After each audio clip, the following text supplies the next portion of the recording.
ஹரிஷ் கல்யாண் மற்றும் எம்.எஸ். பாஸ்கர் நடிப்பில் விறுவிறுப்பான பார்க்கிங் திரைப்படம் இப்போது உங்கள் டிஸ்னி பிளஸ் ஹாட்ஸ்டாரில். குறைந்த விலை, நிறைந்த தரம், தங்கள் தேவைகள் அனைத்தும் ஒரே இடத்தில். ஜெயச்சந்திரன் டெக்ஸ்டைல்ஸ். நானாவதிக்கும் பிரேமவுஜாக்கும் ஒரு காமன் ஃப்ரெண்ட் இருக்காரு. அவர் மூலியமா அறிமுகமாகி இவங்க ரெண்டு பேரும் ரொம்ப க்ளோஸா ஃப்ரெண்ட்ஸ் ஆகுறாங்க. ஃப்ரெண்ட்ஸ் ஆகி இவங்களோட ஒய்ஃப் நானாவதியோட ஒய்ஃப் சில்வியாக்கும் வந்து அவர் நல்ல ஒரு ஃப்ரெண்டா இருக்கிறாரு. இவர் வந்து நேவிக்கு போறப்பெல்லாம் இவங்க நல்ல பழக்கம், இவங்களுக்கு தேவைகள் ஏதாவது இருந்தது அப்படின்னா ஹெல்ப் அப்படின்னா இவங்க ரெண்டு பேருக்குள்ள பேசி நல்ல ஒரு ஃப்ரெண்டா இருக்காங்க. இந்த ஃப்ரெண்ட்ஷிப் என்ன ஆகுதுன்னா நாளடைவில் காதலா மாறுது. இப்போ இவங்க ரெண்டு பேருக்குள்ள ஒரு தொடர்பு உருவாகுது. என்ன கல்யாணம் பண்ணிக்கோ அப்படின்னு சொல்லிட்டு சில்வியா யார்கிட்ட கேட்குறாங்கன்னா பிரேமவுஜா கிட்ட கேட்குறாங்க. அவர் என்ன சொல்கிறாரு, நான் வந்து கல்யாணம் பண்ணிக்கணும்னா நிறைய பொண்ணுங்களை கல்யாணம் பண்ணிக்கணும், நான் வந்து பழகின பொண்ணுங்க கிட்டலாம் கல்யாணம் பண்ணிக்கணும் அப்படின்னு பார்த்தா ஒரு 20-30 பொண்ணுங்களுக்கு மேலே அவரோட அந்த கன்னை எடுத்துக்கிறாரு. கன்னை எடுக்கும்போது அத்தாரிட்டிஸ் அன்அஃபிஷியலாக கன்னை எடுத்துகிட்டு போகக்கூடாது இல்லையா? அப்போ அத்தாரிட்டிஸ் கேட்குறாங்க, ஏன் நீங்கள் கன் எடுத்துகிட்டு போகிறீங்க அப்படின்னு. அவங்க ஒய்ஃப் வந்துட்டு இந்த மாதிரி இவர் என்னை ஏமாற்றிட்டாரு, கேட்டால் வந்து எல்லா பொண்ணுங்களையும் நான் இப்படி தான் ஏமாற்றிருக்கேன் அப்படின்னு சொல்கிறாரு அப்படின்னு சொல்லிட்டு சொன்ன உடனே இவருக்கு கோவம் வந்துடுது. கோவம் வந்த உடனே போயிட்டு அவரை கொன்னுடுறாரு. அப்படிங்கிறது தான் சடன் ப்ரொவொகேஷன். அதில் வந்து இவரை விடுதலை பண்ண வந்து மக்கள் ரொம்ப வரவேற்கிறாங்க. அதாவது ஒருத்தர் கொலை செய்தவரை விடுதலை பண்ணும்போது ரொம்ப சந்தோஷமாக வரவேற்றது வந்து இவராக இருக்க முடியும் அந்த காலத்தில்.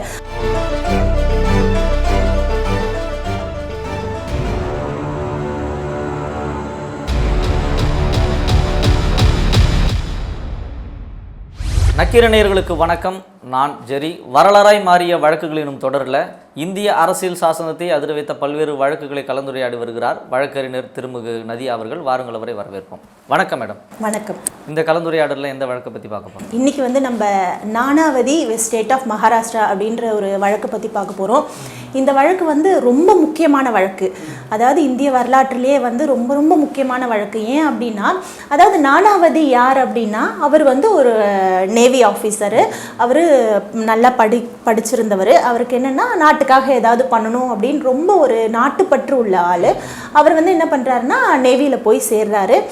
அங்கே போயிட்டு நேவியில் சேர்ந்துட்டு அவர் அங்கே இருக்கும்போது இங்கிலாந்து போகிறாரு. இப்போ இங்கிலாந்து போகும்போது இங்கிலாண்டில் வந்து சில்வியா அப்படின்ற ஒரு பெண்ணை பார்க்குறாரு. ரெண்டு பேருக்கும் வந்து லவ் வந்துடுது. இப்போ ரெண்டு பேரும் லவ் பண்ண பிறகு ரெண்டு பேரும் கல்யாணம் பண்ணிக்கிறாங்க. கல்யாணம் பண்ணிவிட்டு என்ன பண்ணுறாங்க, இவர் நேவியில் இருக்கிறதுனால ஒரே இடத்துல இருக்க மாட்டார் இல்லையா, அங்கங்கே அவங்க போக வேண்டியது இருக்கும். இப்போ எல்லா இடத்துக்கும் இவங்க போயிட்டு அங்கங்கே தங்கி அப்படியே இவங்க வாழ்க்கையை ஓட்டிகிட்டு இருக்கும்போது இவங்களுக்கு 3 பசங்க, அதாவது 2 பையன் ஒரு பொண்ணு பிறக்குது. அப்போ இவங்க வந்து பாம்பேயில் செட்டில் ஆகிடுறாங்க. செட்டில் ஆன பிறகு பாம்பேயில் வந்து ஒரு ஃப்ரெண்டு அறிமுகமாகிறாரு. அதாவது நானாவதிக்கு பிரேமவுஜா அப்படிங்கிறவர் அறிமுகமாகிறாரு. இவர் வந்து நானாவதிக்கும் பிரேமவுஜாக்கும் ஒரு காமன் ஃப்ரெண்ட் இருக்கார். அவர் மூலிமா அறிமுகமாகி இவங்க ரெண்டு பேரும் ரொம்ப க்ளோஸாக ஃப்ரெண்ட்ஸ் ஆகுறாங்க. ஃப்ரெண்ட்ஸ் ஆகி இவங்களோட ஒய்ஃப் நானாவதியோட ஒய்ஃப் சில்வியாக்கும் வந்து அவர் நல்ல ஒரு ஃப்ரெண்டாக இருக்கிறாரு. இவர் வந்து நேவிக்கு போகிறப்பெல்லாம் இவங்க நல்ல பழக்கம், இவங்களுக்கு தேவைகள் ஏதாவது இருந்தது அப்படின்னா ஹெல்ப் அப்படின்னா இவங்க ரெண்டு பேருக்குள்ளே பேசி நல்ல ஒரு ஃப்ரெண்டாக இருக்காங்க. இந்த ஃப்ரெண்ட்ஷிப் என்ன ஆகுதுன்னா நாளடைவில் காதலாக மாறுது. இப்போ இவங்க ரெண்டு பேருக்குள்ள ஒரு தொடர்பு உருவாகுது. ஆகும்போது இவங்களோட பழக்கம் நல்லபடியாக தான் போயிட்டுருக்கு. ஒரு சர்டைன் டைமில் நானாவதி வந்து திரும்பி வராரு. இதுக்கிடையில் என்ன ஆகுதுன்னா இவங்க என்ன சொல்கிறாங்கன்னா, என்னை கல்யாணம் பண்ணிக்கோ அப்படின்னு சொல்லிட்டு சில்வியா யார்கிட்ட கேட்குறாங்கன்னா பிரேமவுஜா கிட்ட கேட்குறாங்க. அவர் என்ன சொல்கிறாரு, நான் வந்து கல்யாணம் பண்ணிக்கணும்னா நிறைய பொண்ணுங்களை கல்யாணம் பண்ணிக்கணும், நான் வந்து பழகின பொண்ணுங்க கிட்டலாம் கல்யாணம் பண்ணிக்கணும் அப்படின்னு பார்த்தா ஒரு 20-30 பொண்ணுங்களுக்கு மேலே நான் கல்யாணம் பண்ணிக்கணும், என்னால் பண்ணிக்க முடியாது அப்படின்னு சொல்லிட்டு அவர் சொல்லிடுறாரு. ஆனால் இந்த பிரேமவுஜாவோட சிஸ்டர் வந்து இவங்களுக்கு அவங்களையும் தெரியும். அவங்க சிஸ்டர் என்ன சொல்கிறாங்கன்னா, நீ வந்து உங்கள் ஹஸ்பண்டை வந்து டிவோர்ஸ் பண்ணிட்டீன்னா என்னோட பிரதர் வந்து உன்னை கல்யாணம் பண்ணிப்பார் அப்படின்னு சொல்கிறாங்க. சரி, இதெல்லாம் நடந்துட்டு இருக்கும்போது இவங்க மறுபடியும் அப்ரோச் பண்ணி கேட்குறாங்க, என்ன நீ கல்யாணம் பண்ணிக்கோன்னா அவர் முடியாது அப்படின்னு சொல்லிடுற உடனே இவங்க வந்து அந்த ஒரு ரொம்ப சோகத்திலேயே அப்படியே இருக்காங்க. அப்படி இருக்கும்போது இவர் திரும்பி 6 மாதம் கழித்து இவங்க வீட்டுக்கார் வராரு, நானாவதி வராரு. அப்போது வரும்போது இவங்க வந்துட்ட பிறகு இவங்கெல்லாம் என்ன பண்ணுறாங்க, நானாவதியோட பிரதரோட ஒய்ஃபு, இவங்க சில்வியா, இவங்க எல்லாரும் ஃபேமிலியாக வந்து ஒரு வெளியூருக்கு போய் ஒரு 3 நாள் தங்குறாங்க. தங்கிட்டு திரும்பி வந்துடுறாங்க. நானாவதியோட தம்பியும் அவங்களோட தம்பி ஒய்ஃபும் கிளம்பிடுறாங்க. கிளம்பிட்ட பிறகு இவங்க என்ன பண்ணுறாங்கன்னா ஒரு மாதிரி சோகமாகவே இருக்காங்க. இவர் எல்லாத்தையும் நோட்டீஸ் பண்ணுறாரு. ஏன் சோகமாக இருக்காங்க, நம்மக்கிட்ட இயல்பாக இருக்க மாட்டுறாங்களே, ஒரு ஒய்ஃபாக நம்மக்கிட்ட இயல்பாக இருக்க மாட்டுறாங்க அப்படின்னு சொல்லிட்டு இவருக்கு டவுட் வருது. அப்போ ஒரு நாள் மதியம் வந்து லஞ்ச் சாப்பிட உட்காரும்போது இவர் என்ன பண்ணுறாருன்னா இவரோட கையை வந்து தோள் மேலே போட்டு ஏமா சோகமாக இருக்குன்னு ரொம்ப பாசமாக கேட்கும்போது அவங்க வந்து உடஞ்சி அழுதுடுறாங்க. அதாவது எனக்கும் பிரேம் அவுஜாக்கும் வந்து நாங்கள் லவ் பண்ணிட்டு இருந்தோம், அவர்கிட்ட போய் நீங்கள் கல்யாணம் பண்ணிங்கன்னு கேட்டேன். நான் கல்யாணம் பண்ணிக்கிறதா இருந்தால் நான் நிறைய பொண்ணுங்களை கல்யாணம் பண்ணிக்கணும் அப்படின்னு சொல்லிட்டு என்னை வந்து அவாய்ட் பண்ணிட்டாரு அப்படின்னு சொல்லிட்டு நான் உங்களுக்கு உண்மையாக இருக்கணும்னு நினச்சேன், இப்படி ஆயிடுச்சுன்னு அவங்க கன்ஃபர்ஸ் பண்ணி அழுகிறாங்க.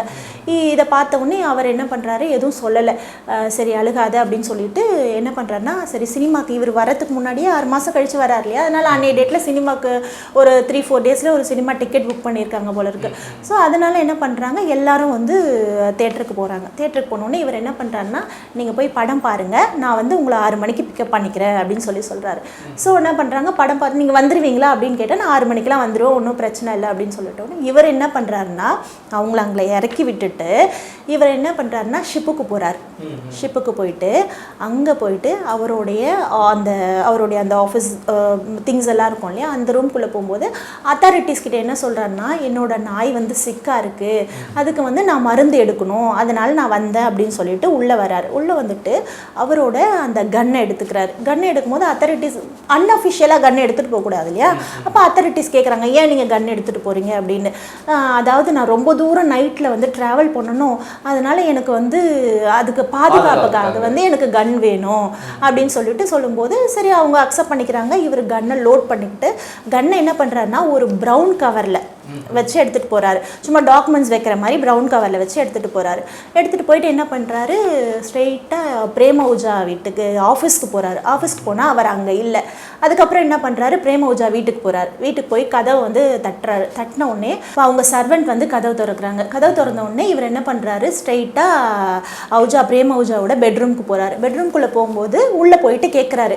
நான் ஃபஸ்ட்டு திட்டிட்டு அப்புறம் என்ன சொல்கிறாருன்னா நீ வந்து என்னோட மனைவியும் என்னுடைய 3 பிள்ளைங்களையும் நீ பார்த்துப்பியா அப்படின்னு சொல்லிட்டு கேட்குறாரு. கல்யாணம் பண்ணிட்டு பார்த்துப்பியானா, என்னாலாம் கல்யாணம் பண்ண முடியாது, நான்லாம் அப்படி கல்யாணம் பண்ணால் எவ்வளோ பொண்ணுங்களை கல்யாணம் பண்ணணும் அப்படின்னு சொல்லிட்டு அவர் ரொம்ப ஒரு திமிரான பதிலாக சொல்கிறாரு. அப்போ 2 பேருக்குள்ளே வாக்குவாதம் ஏற்படுது.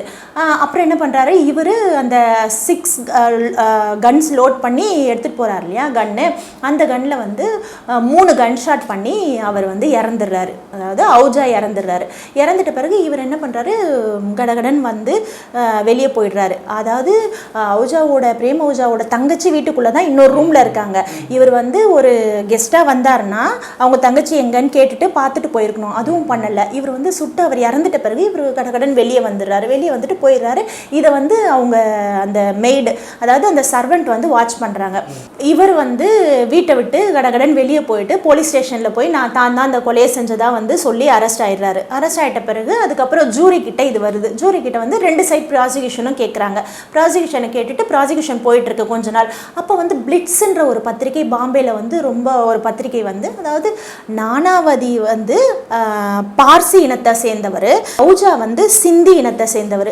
அப்போ வந்து அங்கே பிளிட்ஸ்னு ஒரு பத்திரிகை இருக்குது. அந்த பத்திரிகையில் என்ன பண்ணுறாங்கன்னா, அதாவது இவர் வந்து நாட்டுக்காக போராடுறவர் அப்படின்னு இவரை பற்றி நல்ல விஷயங்களே வந்து பத்திரிகையில் போட்டு இவரை வந்து வெளியே விட்டுடலாம். அதாவது வந்து இந்த பிரேம் அவுஜி வந்து நிறைய பொண்ணுங்களை இந்த மாதிரி பண்ணியிருக்காரு, இவர் போய் வந்து ப்ரீ பிளான்டாக இந்த மர்டரை பண்ணியிருக்க மாட்டார், சடனாக ஏதோ கோவத்தில் தான் பண்ணியிருப்பார், இவரை விடுதலை பண்ணால் நல்லது தான் அப்படிங்கிற மாதிரி அந்த பத்திரிக்கையில் வந்து தொடர்ந்து போட்டுக்கிட்டே இருக்காங்க.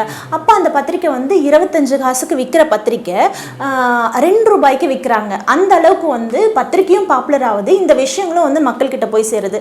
அப்போது இந்த ஜூரின்றவங்க யாருன்னா, இவங்க வந்து ஜட்ஜஸ் கிடையாது, மக்கள்லேருந்து சில பேரை தேர்ந்தெடுத்து அவங்க தான் வந்து தீர்ப்பு சொல்லுவாங்க. 2 பக்கமும் அனலைஸ் பண்ணிட்டு. அப்போ 9 பேர் கொண்ட ஜூரியில வந்து 8 பேர் தீர்ப்பே இது, அதாவது தீர்ப்பு கொடுக்குறாங்க. இதுல வந்து 8 பேர் வந்துட்டு ஃபேவரா கொடுக்குறாங்க, ஒருத்தர் வந்து அன்ஃபேவரா கொடுக்குறாங்க நானாவதிக்கு. ஆமாம் 8:1 கொடுக்குறாங்க. அதுக்கப்புறம் என்ன ஆகுதுன்னா இது வந்து செஷன்ஸ் கோர்ட்டுக்கு போகுது. செஷன்ஸ் கோர்ட்டுக்கு போகும்போது செஷன்ஸ் கோர்ட் வந்து இதை அக்செப்ட் பண்ணாமல் ஹை கோர்ட்டுக்கு வந்து இதை வந்து ஃபார்வர்ட் பண்ணுறாங்க. அப்போ ஹை கோர்ட்டில் என்ன ஆகுதுன்னா ஹை கோர்ட்டில் இவரை கன்விக்ட் பண்ணிடுறாங்க. எப்படி கன்விக்ட் பண்ணுறாங்கன்னா என்ன நடக்குது அப்படின்னா இவர் வந்து சடன் ப்ரொவகேஷனாக தான் கொன்னார். சடன் ப்ரொவகேஷன்னா அவங்க ஒய்ஃப் வந்துட்டு இந்த மாதிரி இவர் என்னை ஏமாற்றிட்டாரு, கேட்டால் வந்து எல்லா பொண்ணுங்களையும் நான் இப்படி தான் ஏமாற்றிருக்கேன் அப்படின்னு சொல்கிறாரு அப்படின்னு சொல்லிட்டு சொன்ன உடனே இவருக்கு கோவம் வந்துடுது. கோவம் வந்த உடனே போயிட்டு அவரை கொன்னுடுறாரு. அப்படிங்கிறது தான் சடன் ப்ரொவகேஷன். இது வந்து ஹைகோர்ட் தரப்பில் என்ன சொல்கிறாங்கன்னா இது சடன் ப்ரொவகேஷன் கிடையாது, இது வந்து ப்ரீ பிளான்டு மர்டர் அப்படின்னு. அதாவது அவங்களை கொல்லணும் அப்படின்ற இன்டென்ஷனோட தான் வந்து துப்பாக்கி எடுத்துகிட்டு போகிறேன். ஆனால் அவங்க ஒய்ஃப் தரப்பில் வந்து ட்ரையலில் என்ன சொல்கிறாங்கன்னா அவர் வந்து அவரையே வந்து ஏதாவது பண்ணிக்கணும் அப்படின்ட்டு தான் கன்னை எடுத்துகிட்டு போயிருப்பாரு அப்படிங்கிற மாதிரி ஒரு ஒரு பக்கத்தில் வாதம் வைக்குது. இதுக்கடையில் வந்து 3 லெட்டர்ஸ் வந்து இவங்க சில்வியா நானாவதியோட ஒய்ஃப் வந்து அவுஜாக்கு பிரேம் அவுஜாக்கு அனுப்புகிறாங்க. அந்த லெட்டர்ஸை எவிடன்ஸாக எடுக்கிறாங்க. அதுக்கப்புறம் 12 பேரை வந்து சாட்சியாக ஏற்றுறாங்க. அந்த 12 பேர் சாட்சியில் இந்த சர்வெண்ட்டும் இருக்காங்க. இந்த சர்வெண்ட் வந்து என்ன சொல்கிறாங்கன்னா அவர் போயிட்டு உடனே ஒரு நிமிஷத்துலேயே வெளியே வந்துட்டார். போன கொஞ்ச நேரத்துலேயே ஒரு நிமிஷம் இல்லை ஒரு டியூரேஷனில் ஒரு 5-10 நிமிஷத்துலேயே உடனே வெளியே வந்துட்டார். அப்படின்னும் போது வந்து இது ப்ரீ பிளான்டு தான் அப்படின்ற மாதிரி ஜட்ஜஸோட வியூவில் தெரியுது.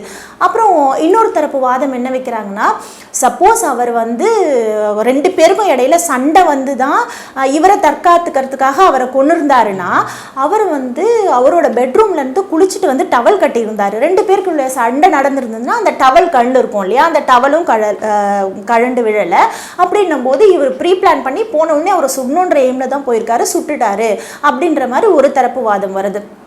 அதுக்கப்புறம் வந்து இந்த 12 விட்னஸ் ஏற்றுறாங்க இல்லையா, 12 விட்னஸில் இவங்க இந்த சர்வெண்ட் சொல்கிறது இவர் போகிறாரு, உள்ளே போகிறாரு, ஒரு சின்ன கான்வர்சேஷன் ஆகுது, உடனே சுட்டுட்டு இவர் உடனே கடகடன் வெளியே போகிறாரு, வீட்டில் இருந்து அவங்க சிஸ்டர்கிட்ட கூட போயிட்டு வரணும் சொல்லலை அப்படின்ற மாதிரி அவங்க தரப்பில் சொல்கிறாங்க. இதில் வந்து அந்த 12 பேர் விட்னஸில் அங்கே இருந்தவங்க இவர் இத்தனை மணிக்கு இங்கேருந்து படியில் ஏறி போனார், இந்த காம்பவுண்டுக்குள்ளே போனார், அதுக்கப்புறம் இத்தனை மணிக்கு ரிட்டன் வந்தார், இந்த மாதிரியான சர்க்கம்ஸ்டன்ஷியல் எவிடன்ஸ்னு சொல்லுவாங்க. இந்த மாதிரியான எவிடன்சஸ் வந்து நிறைய கிடைக்குது.